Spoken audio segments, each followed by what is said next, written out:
Hey, and thanks for watching. I'm Lukunka Mlenga here at New Lifestyle. It's that wonderful time of the year, and guess what? It's time to give back. And that's exactly what I'm doing. I'm giving back. Let's take this off. All right, let's get serious. Yo, I'm over here talking about video tips, video production tips for beginners. Get this off, messing up my edges. Video production tips for beginners. There is a few things that you're going to need if you're just starting out trying to do videos and everything like that. The number one thing, the most important thing, you need something to film with. Choosing the right camera for you that fits your budget. Here I am, I have this camera right here. If y'all can remember what this is insane. This is a CyberShot digital cam. You can see how it pops in and pops out when you turn it off and turn it on. But these used to be so cool. You can also shoot on your phone. This is an iPhone, has very good imagery. You can shoot on your phone. Also, there is point and shoot cameras that you can use. There is also DSLR cameras that you can use. There is also camcorders that you can use.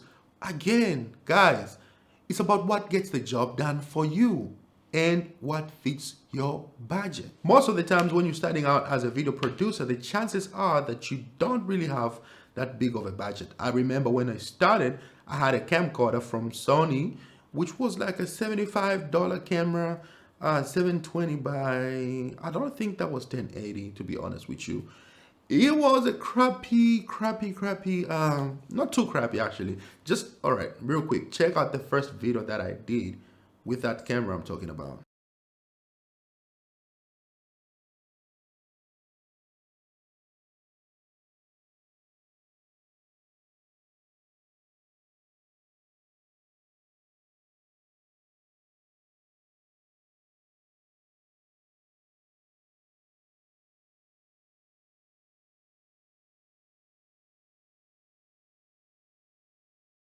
Now guys, like, look, it got the job done for me in that moment. I didn't have anything, and that was a second-hand camera that somebody gave to me. I treasured that camera so much. I wish I can find that and just hang it up on the wall of fame, like started from the bottom, now we're here type of deal. But yeah, it got the job done, and I was so excited to just get out there and film something. Like it was a big deal for me, honestly. So yeah, you know, these point and shoot cameras, I want to talk about the DSLR and point and shoot cameras real quick. These point and shoot cameras, they always have a lens attached to them. So when you turn on the camera, the lens pops out. You can do things like optical zoom and everything like that. So that means you don't have to go out there and buy a lens, a separate lens on your camera. And I know the megapixels on some of the newest ones is actually good. So, you know, I haven't looked into so much into that to see if they have anything that offers like 4K and anything like that, but I'm pretty sure there is a wider selection out there that you can choose from. And when it comes to DSLR cameras, it's the ones that come with detachable lenses. You have an option to switch out different lenses depending on what you're filming. So depending on what budget you have and what you're working with, this is a field that you can explore more into it. One more thing, you can also rent a camera. So if you have a gig, you have something that you're going to film, maybe you have some experience, you have something that you're going to film, you can also go to a camera shop and rent a camera. Once you get done and you get paid, you just go return that camera and hey, you get your money's worth. So those are options that you can explore out of there. And the good thing about renting is you can even rent different types of lenses that will give you a wider selection of, you know, filming capabilities, I guess, if that's the word that I'm looking for. I don't know. So number two thing that you're going to need is something to edit in. You need a software. There is a wide range of softwares out there. There is free softwares and there is softwares that you can buy straight out, no subscription, and there is subscription-based softwares. You have things like Final Cut Pro, you have things like DaVinci from Blackmagic. So you can buy DaVinci. They have the studio version, which is a software that you can pay and always comes with free upgrades. Beautiful. And you can also get a free version of that. You can buy subscription-based software like Premiere, Adobe Premiere Pro. You can buy that. You can choose to get the entire Creative Cloud, gives you all these other softwares, or you can just buy a single software, Adobe Premiere. Every month you paying for that.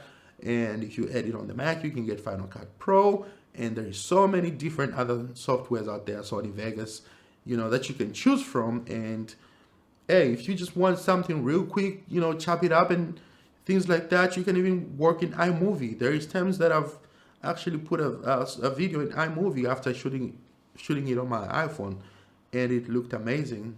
So it allows me to put things like lower thirds. I can put a song in there. So yeah, like so many options out there that you can choose from. So number one thing, you need a camera, you need a software, and the number three thing that you're going to need is subject or talent.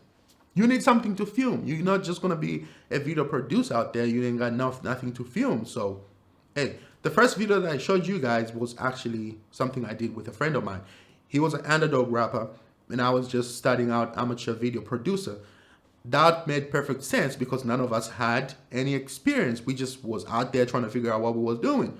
So here I am. I had a software. I was working with Premiere, Adobe Premiere, and I had my camcorder. I was excited actually to get out there and try to get this done. So I hit him up.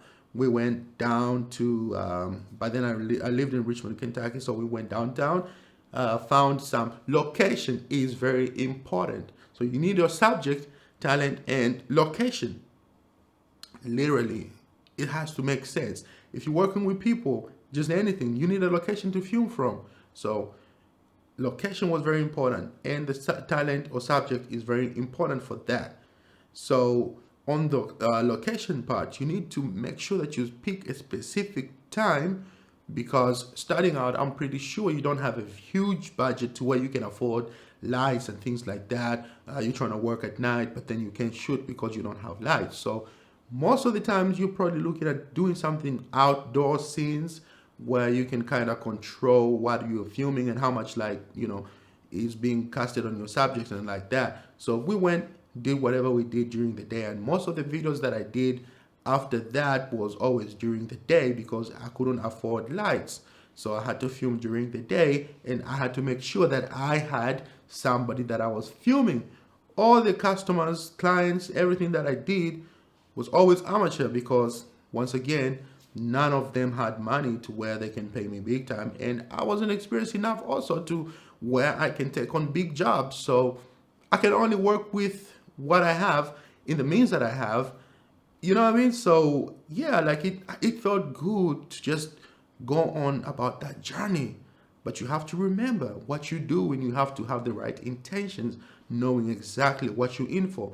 For me, it was all about getting that experience. And from then, I started working with cameras. Like I traded, I think from the camcorder, I bought my first digital zoom point and shoot camera. Yeah, that's what I meant to say. And after that, I bought my Rebel T3, Canon Rebel T3. And after that, I think I bought the C200. Wow, yes, C200. After the C200, I bought my Sony A7 II, and now I have a Blackmagic Pocket Cinema Camera 4K, and I still have my Sony A7 II anyway. So yeah, like it's just beautiful to be in that space. And everything that I shot before I got my DJI Ronin, my Ronins and everything like that, I always shot handheld. That's just getting that experience is what it was all about. So don't be afraid to explore, because whenever you don't have, it pushes you to be creative a lot. It pushes you to be creative. As far as my editing software right now, I use DaVinci Resolve because it just gives me more flexibility, and mastering this is beautiful. So much that you can do in there. But if you're just starting out, there is softwares that will make you understand the concept of video production. It's all about getting the experience. You're not going to be a professional in a day. I'm not a pro. I'm still learning. It's a long journey. We always keep learning in this industry. So don't be too afraid to get out there and just show the world that you are capable of doing it. Because guess what? I believe in you, but do you believe in yourself? Hey, guess what, man? Merry Christmas, and I will see you guys next time. Ho, ho, ho! Make sure that you subscribe to my channel and hit the notification bell so you guys stay up to date with all the fresh content that we're dropping on here. It's Luke Kamlenga. Thanks so much for watching.